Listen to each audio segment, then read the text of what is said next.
cántico, dice cántico gradual, Shila Maalot se llama en hebreo, y era un cántico que se cantaba cuando se subía en peregrinación a la ciudad de Jerusalén y se comenzaba a caminar ese largo camino desde el norte del país hasta Jerusalén, y dice así: alzaré mis ojos a los montes, ¿de dónde vendrá mi socorro? Mi socorro viene del Señor, que hizo los cielos y la tierra. No dará tu pie al resbaladero, ni se dormirá el que te guarda. He aquí no se adormecerá, ni dormirá el que guarda a Israel. El Señor es tu guardador, el Señor es tu sombra a tu mano derecha. El sol no te fatigará de día, ni la luna de noche. El Señor te guardará de todo mal. Él guardará tu salida. El Señor guardará tu salida, Él guardará tu alma.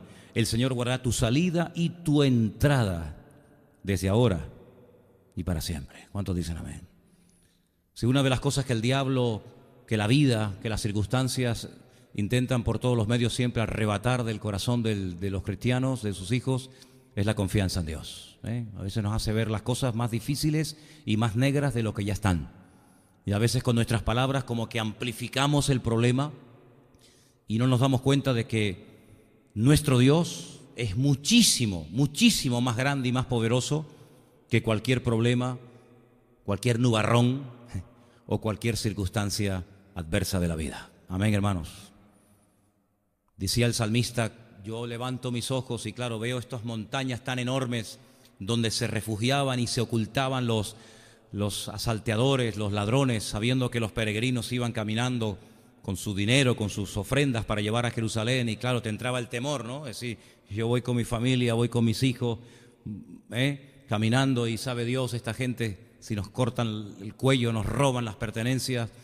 Pero el salmista decía: yo alzo los ojos y digo, Señor, ¿de dónde vendrá mi ayuda?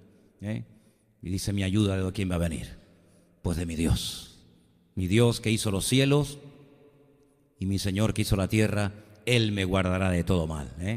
Dice: Él no se adormecerá. Qué bonito que sabemos que cuando llegaba la noche, pues claro, hay que descansar, hay que dormir. Era un viaje muy largo, de muchos días, semanas, y a veces el que tenía que vigilar al campamento se quedaba dormido. Y tenemos una historia muy, muy bonita en la Biblia de un rey que dice que se quedó dormido en medio del campamento, pero lo que se hacía en aquella época es que la guardia personal del rey, el rey dormía en el centro del campamento, para que si alguien entraba por el campamento le costara llegar hasta allí. Y además dormía rodeado de su guardia personal, así que había como diferentes círculos, de tal manera que el que quería llegar al rey no iba a llegar nunca, porque lo mataba el primer círculo o el segundo o el tercero. Sin embargo, el rey David, desde lo alto de las montañas, miró al valle y vio en el centro del campamento al hombre que lo odiaba y lo quería matar. Curiosamente era su suegro, el rey Saúl, rodeado de sus soldados. Y David baja de las montañas, David era tremendo, de verdad. Yo digo, ¿para qué rayo baja? Estate quieto. Pues él se baja con unos soldados, se mete por el medio del campamento. Yo digo, ¿pero qué estás haciendo? Llega hasta donde está el rey tenía un cántaro de agua al lado, por si le daba sed a medianoche, la lanza clavada en el suelo. Él coge la lanza, nadie se despierta, la guardia, una partida de inútiles espectacular. Y los soldados le dicen: ahí lo tienes, Dios te lo ha puesto delante. Le metes una lanza y se acabó. Y él dice: no, yo no voy a hacer eso. Coge la lanza, se marcha y desde lo alto de la montaña comienza a gritar: Abner, Abner, que era el capitán de la guardia. Le dice: ¿pero qué has hecho? Tú tienes que cuidar de la vida de tu rey y no lo has hecho. Te has quedado dormido. Mira, la lanza del rey, el cántaro de agua del rey, y lo deja en evidencia como diciendo: lo has desprotegido. Pero sin embargo el Salmo 121 dice que el que guarda a su pueblo no se quedará dormido. ¿Cuántos dicen amén? Te has quedado dormido tú, Abner, pero nuestro Dios nunca se queda dormido. Los ojos del Señor están siempre abiertos de día y de noche, vigilando, protegiendo y cuidando a su pueblo y a su heredad desde ahora, dice, y para siempre. ¿Cuántos dicen amén? Cuando se caminaba por aquellos caminos estrechos, aquellos caminos de cabras, pues uno se podía resbalar, podía tropezar, se podía caer y matar. Sin embargo, dice que cuando estamos con el Señor, nuestro pie no verá el resbaladero, sino que iremos, Él guardará tu salida y Él guardará tu entrada. Si no es que tengas la seguridad de que el Señor va contigo en ese viaje de ida y te buscas la vida a la vuelta, sino que te lleva y te trae. La bendición del Señor nunca se marcha, ¿no? Y con estas promesas, los creyentes nos hemos alimentado durante siglos y siglos, milenios y milenios, generación tras generación, compartiéndonos promesas, compartiéndonos historias bíblicas y confortándonos el corazón, y más cuando veamos que los tiempos se acortan y los tiempos se llenan de peligros y de vanidades y de historias, pues estas promesas son las que alimentan y sustentan nuestra alma, ¿sabes? Si tú comienzas a alimentar tu alma, tu mente, tu espíritu, pues con las noticias del mundo, con lo que pasa por aquí, con lo que pasa por allá, que si Siria, que si no sé qué, pues llega un momento en el que te derrumbas, ¿verdad? Por mucho aguante que tengas, por mucha madurez como persona que tengas, pues hay un momento en el que uno dice, oye, pero Señor, ¿y qué va a ser de mi vida? ¿Verdad? Y Señor, todos los puntos de apoyo como que están desapareciendo. Pero sin embargo la promesa del Señor es que Él nos guardará desde ahora y para siempre. Gloria a Dios. Y hay versículos espectaculares en la Biblia que a mí siempre me han sustentado y me han ayudado. Uno de ellos es un salmo que dice, joven fui y envejecido. Porque eso es ley de vida, amigo. Y nunca he visto a un justo desamparado ni a su descendencia que mendigue pan. Eso, no me digas a mí que esa promesa no es tremenda. ¿Te gusta o no? Es una promesa maravillosa. Claro, cuando uno es joven tiene esa fuerza, tiene no sé qué, tiene ese ímpetu, pero ya cuando uno es mayor, el Señor dice, da igual. Si tu seguridad y tu fortaleza no depende de tu vitalidad física, no depende de si eres un chico de 20 años o un señor de 80 o de 90, da igual. Si el que cuida de tu vida no son tus años ni tu fuerza, el que cuida de tu vida soy yo, y el Señor no envejece. Amén, hermanos. Entonces, cuando David dice eso, que yo fui joven, ahora envejecido, pero nunca he visto a un justo desamparado ni a su descendencia que mendigue pan, esa es una promesa impresionante. Porque uno dice, bueno, Señor, ¿qué más da que yo tenga 20 años y te haya servido, o que ahora tenga 50, 60, 70, 80 o los años que sea, si el Dios que me cuidó en la juventud va a ser el Dios que me va a cuidar en mi vejez? Por lo tanto, la confianza y la fe en el Señor tiene que ser inalterable. Nosotros tenemos nuestra confianza y nuestra mirada puesta en el Señor. ¿Cuántas veces David, que saben ustedes que es un personaje que a mí me fascina, pues cuántas veces David se vio rodeado y decía, bueno, ya de aquí no salgo, ya de esta no me libro? Miles de soldados persiguiéndote, amigo, tarde o temprano te van a pillar. Sin embargo, hay un salmo que él escribe, que es el 27, lo conocéis, ¿no? ¿Qué dice el Salmo 27, versículo? Ponlo ahí, por favor, Carelli. El Salmo 27, versículo 1 en adelante, que es una maravilla. Vamos a leerlo todos, una vez que nos lo pongan ahí. Es un salmo muy bonito. Salmo 27, 1 y unos versículos más. Vamos a leerlo. El Señor es mi luz y mi salvación. ¿De quién temeré? El Señor es la fortaleza de mi vida. ¿De quién he de atemorizarme? ¿Sigue? Cuando se juntaron contra mí los malignos, mis angustiadores y mis enemigos, para comer mis carnes, ellos tropezaron y cayeron. Aunque un ejército, esto es buenísimo, aunque un ejército acampe contra mí, cosa que pasó, no temerá mi corazón. Aunque contra mí se levante guerra, yo estaré confiado. Hermano, esto es muy bonito leerlo, pero contra nosotros nunca ha acampado un ejército para matarnos, nunca. Sin embargo, espiritualmente hablando, ¿de cuántos peligros nos habrá librado el Señor? En este giro, en este recorrido turístico que me llevó el pastor de Palermo, de Sicilia, a ver la ciudad, me llevó a un castillo. La ciudad está llena de castillos y de fortalezas, pero me llevó a uno que la puerta del castillo era de hierro, tremendo, una fortaleza, las paredes no estaban así, sino estaban un poco inclinadas para que no pudieran escalarlas, ¿no? Y con muchos impedimentos y todo eso.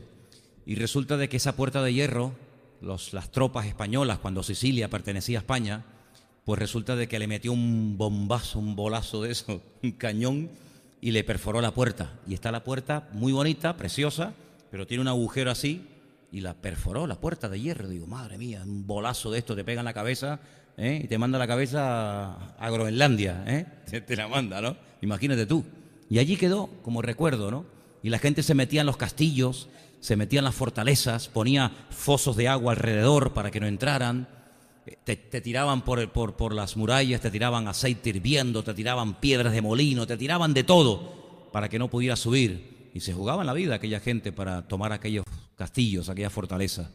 Pues el rey David dice, mira, aunque un ejército me rodee y no tenga escapatoria y no tenga salida, el Señor es mi luz, es mi salvación y Él siempre estará conmigo. ¿Cuántos dicen amén?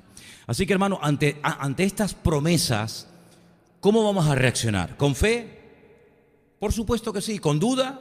Por supuesto que no. ¿Cómo vamos a reaccionar ante lo que el Señor nos promete en su palabra? Pues con tranquilidad. Hay un versículo que yo digo todas las noches antes de dormir. Bueno, antiguamente se decía 4 esquinitas tiene mi cama. ¿Se acuerdan aquello? Eso ya no va. Eso ya... Ahora yo digo, en paz me acostaré y asimismo dormiré, porque solo tú, Señor, me haces vivir confiado. Es una maravilla saber que no importa dónde te quedes. He dormido en tantas camas en esta semana, hermano. Una noche me desperté, quise ir al baño, digo, ¿dónde estoy? No sabía. Digo, ¿estaré en Nápoles? Vale, claro, vamos a ver, son esos segundos, ya después enseguida. Pero cuando te levantas por la noche, dices, Señor, la puerta estaba aquí, que a mí me daba miedo, porque digo, si salgo y me meto en la habitación del matrimonio, ay, perdón, que me equivoqué, que casi estaba tentado a dormir con la luz de la habitación encendida, porque digo, como no sé la casa, claro, me llevan a las 3 de la mañana, me levanto a las 6 para coger otro avión, digo, como tenga ganas de ir al baño, capaz que me meto en la cama y me acuesto con el marido, vete tú a saber. Pues yo digo, Señor, no sé ni dónde estoy, ni sé por dónde tengo que salir, pero en paz me acostaré y asimismo dormiré, porque solo tú, Señor, me haces vivir confiado. Y qué maravilloso, ¿no? Que no solamente durante el día, sino también durante la noche, porque la noche encierra muchos peligros. Mira, el sueño es lo más parecido a la muerte. Es verdad, el sueño es lo más parecido a la muerte. Estás con los ojos cerrados, no te enteras de nada, bajan las pulsaciones del corazón, estás ahí. Bueno, algunos ronca. Yo en este viaje podría contar muchas anécdotas, ¿no? Pero es lo más parecido a la muerte.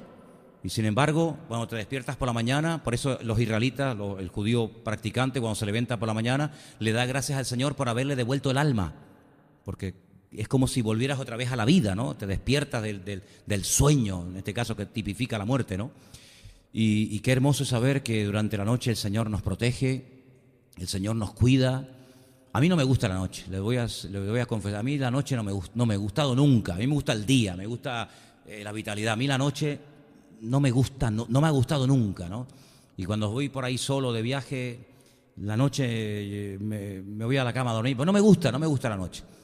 Pero saber que el Señor está contigo es una pasada, saber que el ángel del Señor acampa alrededor de los que le temen. Es como aquel Abner inútil que acampaba alrededor de su Señor y se le quedaba dormido. Pero dice, el ángel del Señor acampa alrededor de los que le temen y los defiende. No es un inútil que se queda dormido, que sí, muy bonito, mucho ángel, pero no vale para nada, sino es un ángel, y ese ángel sabemos quién es el Señor, el que ha prometido estar con nosotros todos los días hasta el fin del mundo. Amén, hermanos. Hoy estuve en la universidad. Me invitaron estos chicos que están allí dando estas conferencias y estas cosas. Pobrecitos, no se los comieron con patatas de milagro, de verdad. Yo les dije, ¿sabes una cosa? Esto lo que les ha demostrado es que tenéis que estudiar más y estar más preparados, porque una cosita es moverte aquí. Una de las cosas que yo he predicado mucho en este tiempo que he estado ahora en Italia es, hermanos, ¿saben lo que he observado? Que la gente aprende a comportarse y a moverse en la iglesia, porque no es tan complicado, ¿no? Tú, aunque sea imitando, este que hace, se pone de pie, yo también, se sienta, yo también. Sin embargo, la vida de un verdadero cristiano no es vivirla aquí adentro. La vida hay que aprender a vivirla en el hogar, cuando uno está solo, cuando nadie te observa, cuando viajas tú solo, enfrentar la vida, la realidad de la vida en la universidad, en el trabajo, etcétera, ¿no? Y yo estuve esta tarde en esas conferencias, esas charlas que estaban dando los chicos allí, y intervine en varias ocasiones, porque el mundo no tiene piedad contra los cristianos, ¿sabes? El mundo no tiene esa delicadeza. Ay, no voy a preguntar esto porque se puede sentir ofendido. Van a por todas, van a cortarte la cabeza, amigo. Levanta uno allí y dice, Es que la Biblia está mal, está llena de contradicciones y no sé qué. Yo estaba detrás de él, tenía una melena hasta aquí y me dieron unas ganas de tirarle la coleta, pero me contuve. Porque la Biblia, fíjate las boberías que dice, yo escuchando. Llamar pájaro a un murciélago, cuando un murciélago no es un pájaro. Y le digo, mira, escucha, estaba 2 filas más para allá. Digo, estás mintiendo, ¿eh? Estás diciendo mentira. Se quedó todo el auditorio. Digo, eso es mentira, la Biblia no dice eso. ¿Cómo que no? Digo, no. Pues yo lo he leído, digo, mira, te voy a decir dónde tú lo leíste, si es que lo has leído. Eso está en Levítico 21. Es la lista de los animales puros y de los animales impuros. Y la palabra pájaro no sale. Pues yo la he leído, digo, búscala. Claro, tienes que tener seguridad en lo que estás diciendo para no ser ridículo, ¿sabes? Entonces aparece, dice, aves que no se pueden comer, y pone el murciélago. Dice, pero el murciélago no es un ave, es un mamífero. Digo, ¿y el pingüino qué es? ¿Qué es el pingüino? ¿El pingüino no es un ave que no vuela? ¡Hala! Un ave que no vuela, ¿eh? ¿Tiene plumas? No. ¿Tiene escamas? No. Y nada. ¿Y el delfín qué es? Un mamífero. ¿Y dónde vive? Bajo el agua. Entonces, este es un mamífero que vuela. Se le acabó, le corté la coleta. Entonces, muchas veces la gente piensa que los cristianos somos idiotas, somos tontos, ¿no? Se hablaba hablaban acerca de que, claro, la gente ignorante son los que creen en Dios. Y yo le dije, no, es todo lo contrario. Los ignorantes son los que no creen en Dios. Hay que ser bruto, hay que ser torpe para no creer en el Creador. Llámalo Dios o llámalo como quiera. Los inteligentes son los que se dan cuenta de que detrás de lo que existe hay un Dios todopoderoso, ¿vale? Lo que pasa es que reconocer que hay un Dios creador, formador, diseñador, sustentador de la vida, amigo, es un golpe a tu ego. Es reconocer que ese ser supremo está por encima de ti. Porque uno presumía y decía, no, son las leyes de la naturaleza, las leyes de la física. Digo, sí. ¿Y quién creó esas leyes? Las leyes no se crean solas. Y entonces salta otro para apoyarlo, que mejor se hubiera callado la boca, y le dice, sí, pero es que yo no conocía esas leyes. Y le digo, pues el desconocimiento de la ley no te exime del cumplimiento de la misma. Es decir, el que tú no conozcas las leyes no significa de que no existan. Y esas leyes las creó alguien y las sustenta, como decía Aristóteles, que él es el que hace el movimiento y sustenta el movimiento. Porque todo lo creado tiene un diseño, y el diseño no se crea a sí mismo, ¿vale? Todo, detrás de cada cosa que vemos, el púlpito, el micrófono, la silla, la televisión, todo lo que vemos tiene diseño, tiene forma. Y eso no se crea solo. Este púlpito no hizo así, pum, y se creó solo, sino que alguien lo diseñó, alguien tomó las medidas, ¿verdad? Detrás de todo lo que tiene materia hay diseño. ¿Y quién es el diseño? ¿Verdad? Yo no puedo demostrar científicamente que nací en Venezuela. Yo no lo puedo demostrar científicamente. Tendría que volver a nacer a la misma hora, el mismo clima, las mismas personas, los mismos testigos, el mismo médico, el mismo no sé qué. Yo no puedo hacer esa demostración física, pero hay otros argumentos, ¿verdad? Otros argumentos, testigos, personas, la historia, fotografías, documentales, ¿verdad? Entonces, el método científico tan cacareado por muchos es que lo utilizan para todo, y no se puede demostrar científicamente ni que tú te llamas Pepe, ni siquiera puedes demostrarlo científicamente. Por lo tanto, si utilizamos única y exclusivamente el método científico para tirar a Dios por tierra o para demostrar que existe, tanto unos como otros se equivocan. Entonces, como no se puede demostrar científicamente, hay que recurrir a otro argumento, hay que recurrir a otras materias, hay que recurrir a otros elementos que por lo menos hagan pensar a la persona. Y el problema es que mucha gente no quiere pensar, porque el aceptar que hay una mente creadora, el aceptar que hay una mente sabia, que ha diseñado, que ha creado, que ha puesto todo en su lugar, significa reconocer que tú estás sometido a esa autoridad, que tú estás sometido a esa mente, que tú estás sometido a ese Dios, y eso es lo que nadie quiere. Porque hoy en día uno de los grandes problemas que existe en la sociedad es que nadie se quiere someter a nadie. Y eso lo podemos ver desde la cuna. Ya los niños se rebelan contra los padres. Es algo que lleva innato el ser humano. Decía un chico, pero bueno, ¿yo qué culpa tengo que Adán y Eva hayan pecado para yo ser condenado al infierno? Digo, no, perdona, es que tú no te vas al infierno por el pecado de Adán y Eva. Tú en todo caso te vas al infierno por tu culpa. No le eches la culpa a Adán, que le dije, tú eres muy listo. Tú le eches la culpa a Adán y te quitas el muerto de encima, pero tú eres tan pecador o peor que él. Dios, se quedó. Es que a mí esos sitios me encantan. Yo me siento ahí como pez en el agua. Como pez en el agua me siento, porque van de enterados y queriendo ser sabios se hacen necios, créame. Entonces había un chico al lado mío que me decía, pero ¿por qué tenemos que aceptar que todo empieza por Dios? Digo, bueno, ¿cuál es tu opinión? Dices que no tengo. Digo, pues si no tienes, acepta la que te estamos dando. Entonces saltó el enterado de turno. No, es que la evolución. Digo, mira, en muchos lugares del mundo, el mismo lagarto que vemos aquí, ese mismo lagarto en otra isla o en otro continente, lo ves que camina más alto. No ha evolucionado, se ha adaptado. ¿Por qué? Porque el suelo está más caliente allí. Y entonces, lógicamente, el lagarto, que no es ningún tonto, en vez de poner la panza en el suelo, se levanta así para que no se queme. Pero es el mismo. Tú coges a un esquimal que vive a 50 grados bajo cero y te coges a uno que vive en Tacoronte, y es exactamente un ser humano igual, 2 piernas, un corazón, 2 riñones, igual. Lo que pasa es que aquel señor se ha adaptado a una circunstancia, incluso hasta la piel la tiene mucho más curtida, ¿verdad? Que tú, que no necesitas vivir con esas condiciones. ¿Por qué? Porque tu estilo de vida es completamente diferente. Pero que tú me digas a mí que una cosa es la adaptación y otra cosa es la evolución. Además, todo lo que evoluciona siempre tiende a peor. ¿Por qué no evolucionaron todos los monos? ¿Por qué solamente unos cuantos? ¿Por qué no juntamos a una mujer con un mono y a ver qué sale? Chita va a salir, ¿no? No sale nada. Entonces son argumentos que se repiten y se repiten y se repiten, ¿verdad? Y parece como que ya son así. Entonces lo que muchas veces no nos damos cuenta es que los cristianos tenemos, como dice la Biblia, la obligación bíblica. Esto es un mandato de la Biblia. Dice, estad siempre preparados. Eso lo dice la Biblia. Para presentar defensa, eso es apologética. ¿Y eso qué es? La defensa de la fe. Y gracias a los grandes apologistas de la historia, pudieron defender en concilios, pudieron defender a veces en foros abiertos donde estaban los reyes, donde estaba la nobleza de la época, pudieron defender argumentos acerca de la cosmovisión, acerca del argumento de la ciencia, del cristianismo, ¿verdad?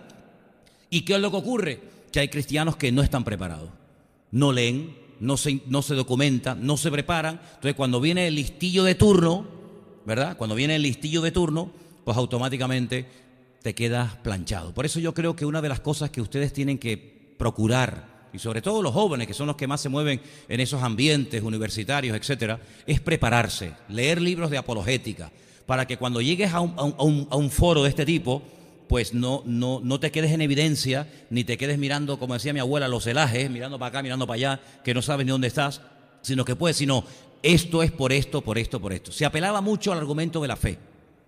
Se apelaba muchísimo a la fe. Digo, mira muchachos, déjenme que les diga algo. La fe es para movernos nosotros en casa. Delante de esta tropa no sirve de nada. Porque da la impresión que lo que no se entiende es cuestión de fe. Yo no puedo demostrar que Dios existe, pero para eso hay que tener fe. Yo no puedo demostrar que la Biblia es la palabra de Dios, entonces hay que tener fe que es la palabra. Yo no puedo demostrar, y todo es fe, y le digo, el mundo no tiene fe. La fe es un don de Dios. Tú sabes que hace poco en Israel me dice un chico, a mí me encantaría, pero oye, de verdad sinceramente, un chico encantador, me dice, a mí me gustaría tener fe, pero no tengo fe. Digo, bueno, ¿has leído la Biblia? Sí, pero es que no me viene la fe. Y yo le decía al Señor, digo, Señor, y lo digo de verdad, hermanos, de todo corazón esta tarde a ustedes, dale gracias al Señor por la fe que tienes en tu vida. Porque es un milagro, el tener fe es un milagro, pero la fe no te exime del conocimiento. La fe no anula el conocimiento. Yo no sé cuándo ustedes se acuerdan de la serie de mensajes que yo di en enero, pero yo dije que la fe nuestra del cristiano no es una fe irracional, no es una fe absurda, no es una fe mística, no es una fe de presión, es una fe basada en el conocimiento. La fe nuestra del creyente está basada en la verdadera fe, está basada en el conocimiento, pero si tú no tienes ese conocimiento, entonces tienes que recurrir a, bueno, yo no lo sé, pero es así. Eso vale para nosotros, hermano, pero para el mundo no vale. Y el mundo está necesitando de gente valiente, preparada, que presenten argumentos que por lo menos hagan pensar a los inconversos. Porque la Biblia no se ha escrito para convencer a nadie de nada. La Biblia no se escribió para convencer a la gente de que Dios existe, de que hay un cielo, que hay una... La Biblia, ese no es el objetivo de la Biblia. Por lo tanto, si ese no es el objetivo de la Biblia, por más que el inconverso lea la Biblia, si no tiene ese elemento indispensable que es la fe, ni la va a entender. Por eso dice que los sabios de este mundo fueron muchas veces sorprendidos por lo insensato y por lo vil y por lo menospreciado. De tal manera que a veces un niño de la escuela dominical tiene más claro conceptos del mundo espiritual que todo un catedrático, con todo mi respeto, de la universidad, de Harvard, de Oxford o de donde sea. ¿Por qué? Porque el conocimiento humano no te hace llegar al conocimiento de Dios, porque no solamente es un conocimiento en base a hechos arqueológicos, científicos, etcétera, etcétera, sino es un conocimiento experimental. Yo no solamente creo, porque alguien dice, entonces hay que creer en Dios porque la Biblia lo dice. Le dije, no, porque hay millones de personas que nunca leyeron la Biblia, que nunca tuvieron acceso a la Biblia y creían en Dios más que los que tenían Biblia. Por lo tanto, nuestra fe no viene única y exclusivamente porque yo lo leo en la Biblia, porque a mí la fe no me viene por leer la Biblia. Lo que pasa es que la fe la alimento con la Biblia, que es diferente. Si usted lee la Biblia para tener fe, bueno, si le funciona, gloria a Dios. Entonces usted estará pensando, ya sé lo que estás pensando. Pero es que Romanos 10 dice que la fe viene por oír y por oír la palabra de Dios. Sí, pues mañana coge entonces el móvil que usted tiene, pone la Biblia hablada, la pone el play en Génesis y se pone a fregar toda la casa. Y se va con los auriculares en el coche. Y entonces cuando termina la noche, que ya habrá leído, pues fíjate tú, desde las 7 de la mañana hasta la noche, pues no sé, 10 o 12 libros de la Biblia, tendrás que tener una fe cuando llegues a acostarte a la cama impresionante, porque si la fe viene por oír y encima te la leen, cuando llega la noche tienes que tener una fe como un castillo de grande, porque es una mala traducción, permítame que les diga.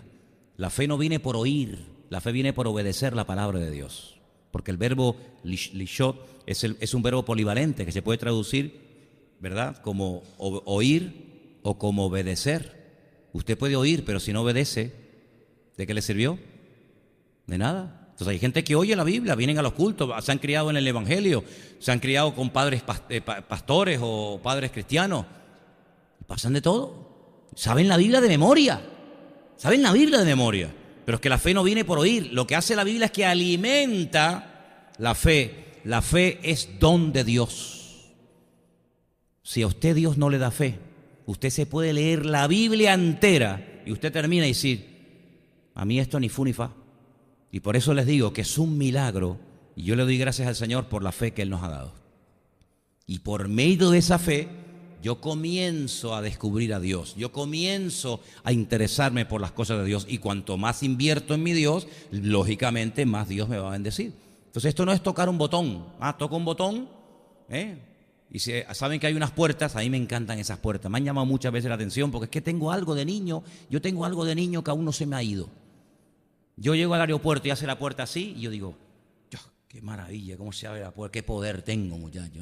Llego a hacer la puerta, entonces pasa y hace la puerta, pero yo salgo otra vez. Y un día estaba un segurita así de grande y me dice así. Dice, ¿qué estás haciendo?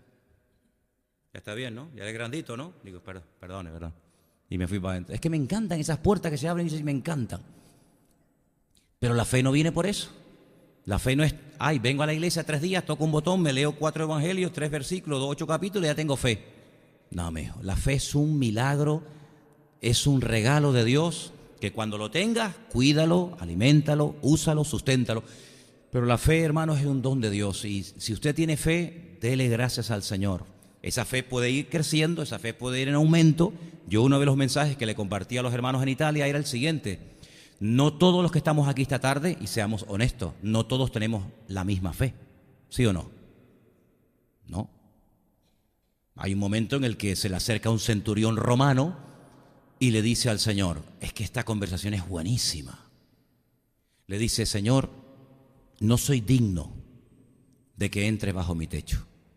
Tenía una persona enferma, di solamente la palabra y mi criado sanará.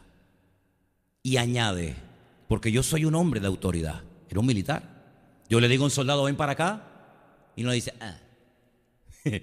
Sería un soldado malcriado, ¿no? El soldado viene, sí señor, dígame. Vete, coge esto y vete para allá. Y él va. Fíjate los argumentos que le está presentando este hombre al Señor. Pero este hombre reconoce que su autoridad es una autoridad limitada. Yo tengo autoridad sobre soldados, sobre tropas, sobre ejércitos, pero no sobre enfermedades. Pero tú sí tienes esa autoridad. Por eso lo único que te digo es que des la orden. Como yo doy órdenes, da la orden, di la palabra y mi criado ahora mismo, aunque esté en el quinto pino, sanará. Claro, cuando Jesús oía a este hombre hablar, le dice a sus discípulos, ¿están escuchando? Le hace a Pedro, ¿estás escuchando? En todo Israel no hay un hombre que tenga tanta fe como este, ni el sumo sacerdote, ni Anás, ni nadie, es que nadie tiene tanta fe como este hombre. ¿Y por qué dijo eso el Señor? Porque este hombre descubrió un principio elemental, una ley del mundo espiritual, y es unir la palabra, la autoridad del Señor con la fe. Y por eso solamente lo que me hace falta no es que vengas, que le imponga las manos, no hace falta nada, tú di la orden y ya está. Y el Señor dice, vete, tu criado ha sido sanado ahora mismo.